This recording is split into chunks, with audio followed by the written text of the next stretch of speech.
Mantras are used in a variety of religions, including Buddhism, Hinduism, Sikhism, and Jainism. They are widely known and used in these religions as syllables or poems that form specific vibrations as they are repeated. In Hinduism, mantras are used to attain qualities from a specific deity each one corresponds with. In Buddhism, mantras help direct one towards enlightenment and away from desires, illusions, and materialism, as well as attaining qualities of the deity.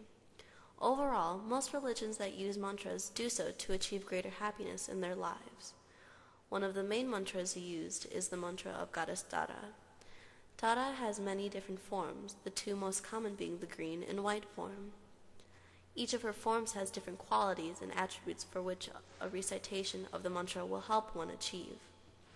In order to understand the use of this mantra, it is necessary to understand the background and history of the mantras and the history of the goddess Tara and her many forms. A mantra is a sound frequency and vibration achieved in tantric meditation in order to form mandalas in Buddhism or yantras in Hinduism.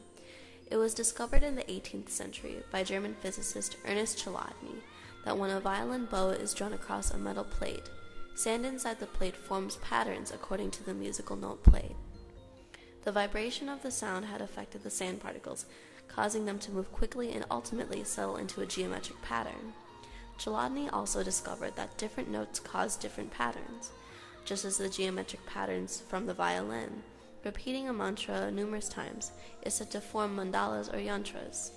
These are geometric patterns or pictures that contain a meaning specific to the mantra's deity and attributes.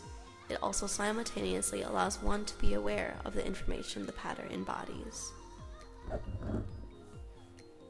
Tantric meditation, or deity yoga meditation, uses mantras in order to achieve qualities and receive help through the deity of one's choosing, each having its own specific mantra.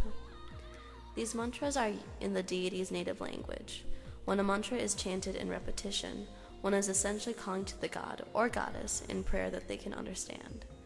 Repetition of the mantras causes vibrations that produce the formation of their mandalas, just as the musical notes produced forms in the sand. These mantras are in forms that are recognized by the deities as praise towards them, while simultaneously being asked to help the practitioner. Help given by the gods and goddesses is in the forms of virtues and powers the deities themselves possess, called siddhis. Other motivations for chanting mantras are healing and curing of chronic diseases by the divine energy and vibrations that can be sent to the receiver. In the more traditional Buddhist view, mantras are used for opening one's physical, emotional, and mental being in order to achieve greater awareness and wisdom.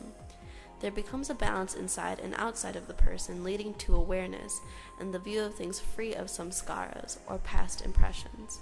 This explains why the word mantra in Sanskrit can be literally translated as tool of thought. Practice of the mantra depends on the person and how much time they feel is right to spend on it for their ability. Although some mantras have a set number of times it should be repeated, the range for normal mantras per day are 3, 11, 21, 27, 54, 108, or more. Most mantras with prescribed practice